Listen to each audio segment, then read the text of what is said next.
So I've just bought this old rundown farmhouse in southern Italy in Puglia, and my plan is to renovate it and turn it into an Airbnb investment. So in this quick video, I'm just going to run you through 5 of the reasons that I think it's a good investment, and I'm also then going to run you through what the plans for the project are. So point 1 is tourism growth. Last year they had about 15.5 million overnight stays in the region, but the key statistic for me is that's mainly driven by international tourism, which is up 22%. So when I say international tourism, that's people from the US market, from the UK market, the French, the German, and the Dutch. So the G7 economies, effectively, with a lot of spending power.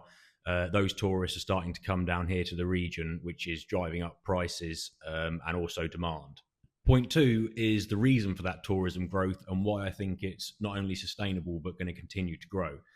So traditionally, Puglia was a tourist hotspot for the Italians. So the Italians that live in the north or central Italy will come down here for their holidays, and that's mainly driven by the scenery, but also the food and wine. So if the Italians are coming down here because they rate the food and wine, then you know it's good. And I think that's going to then just sustain the demand and actually further grow the demand from international tourism. The third point is, again, looking at the region, but taking a step back and looking at the larger overall region. So I've done some previous investment and work in Albania and Montenegro, which are the other side of the Adriatic Sea. And there's an awful lot of development and investment going into those regions. So I think that effectively the Adriatic and the coast all the way from Italy up to Croatia, around to Albania and Montenegro is going to have significant growth. Croatia has already got a very active tourism market, but that's mainly the kind of package holidays and the cheaper end of tourism. Whereas Montenegro and Albania are, I think, trying to go high end. So a lot of the developments they have there are high end property, and they're building large high end marinas, which I think is going to mean that a lot of the high-end yachts are going to be based there, which is going to bring a lot of money into the region, which means that the region's going to get further development, but high-end development. So I think that this whole region in the Adriatic and this coast, the tourism is going to have huge growth over the next decade or two. And I think those marinas and that coastline might actually start to compete with the French and the Italian Riviera on the west side of Italy and up to France. The fourth point is just simply value for money. So property is still, in relative terms and in context, really cheap here. And you can get extremely good yields. But as I said, as the tourism grows, especially that international tourism, which have higher standard expectations and higher spending power, as that comes into the region, that's going to put rental prices up. So I'd expect my yield to become extremely attractive over the next few years.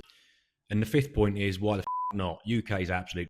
This place is sensational, so I can use it when it isn't rented out. So the plan for the property is, at the moment, the house needs new kitchen, new bathroom. I've already had some contractors repair the electrics and sort out the walls. So once it's got a new kitchen, new bathroom, new furniture, the house is kind of a decent standard to be able to rent out, because I want to try and get a couple of months rented out this summer, mainly to generate some revenue, but also to get some feedback for the further development. Then the exterior, as I said, it's 10,000 square meters, and it's also got its own olive grove. So the plans are to redo the gate and the drive. The drive's going to be really nice, crisp gravel, lined with white stones, and they're stones that I'm using from around the property, so recycling them. I also want to eventually get a paddle court or a tennis court put onto it. I'm going to build a swimming pool. I want to build a stargazing hut. And if I can pull it off, I want to build a small electric go-kart track, mainly through the olive grove, because I think that will be pretty epic. So I've got lots of plans.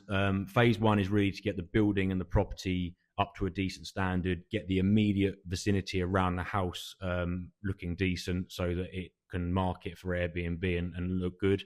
The house has also got a flat roof, so I'm planning on turning that into a roof terrace. So I'll get a decent canopy system up there, table and chairs and all of that sort of stuff.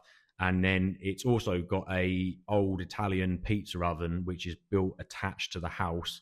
So my plan is to renovate that and bring that back to its glory days. And then also next to that, I'm going to build a lift pulley system so that when someone is making the pizzas, they can put it onto the lift pulley system and then send it up to the roof terrace so everyone can have pizza with their drinks.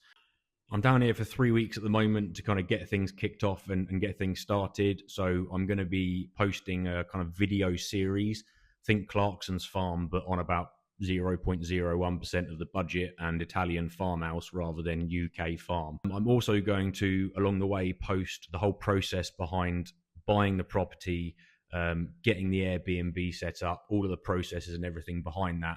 So it will be the kind of visuals of the transformation, but also the information behind everything. So if you're interested, give it a follow. Cheers, bread, win, breader.